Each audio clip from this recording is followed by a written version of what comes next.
Russia has for weeks been massing troops and tanks along the Ukrainian border, prompting Ukraine, Poland and Lithuania to call for more Western sanctions against it in fear of an invasion.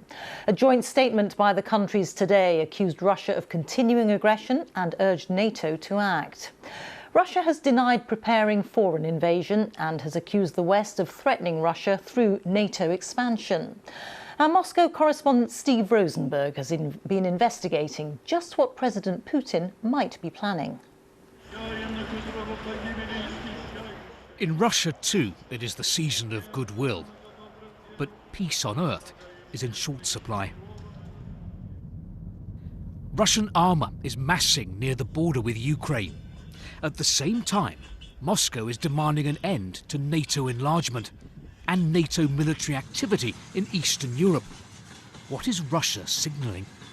I asked the Deputy Foreign Minister, has Moscow decided to reverse the results of the Cold War? We're not re-examining the results of the Cold War. We're reassessing the expansion the West has carried out in recent years against Russian interests with hostile intent. Enough is enough. State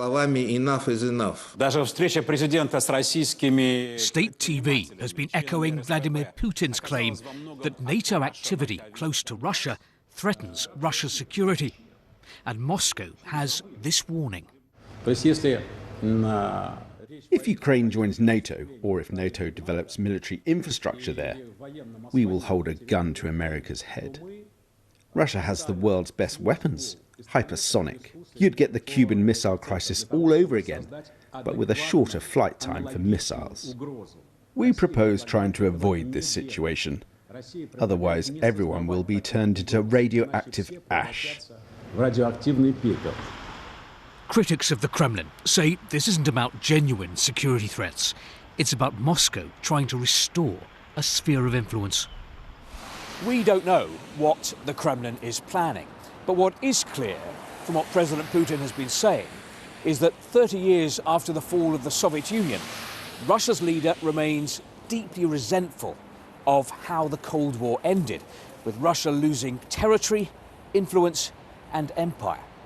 And if Vladimir Putin has decided that now is the moment to try to reverse that, that would be a huge challenge for Russia's neighbours and for the West. Right now, most Russians are focused on celebration, not confrontation. If there is a full-scale war with Ukraine or a clash with the West, the Kremlin may be skating on thin ice in terms of public support. I don't want any war, Irina says, any killing. Slavic people are like a family, says Ruslan.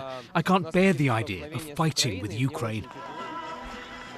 Ultimately, it's the president who'll decide whether Russia takes the path of compromise or confrontation.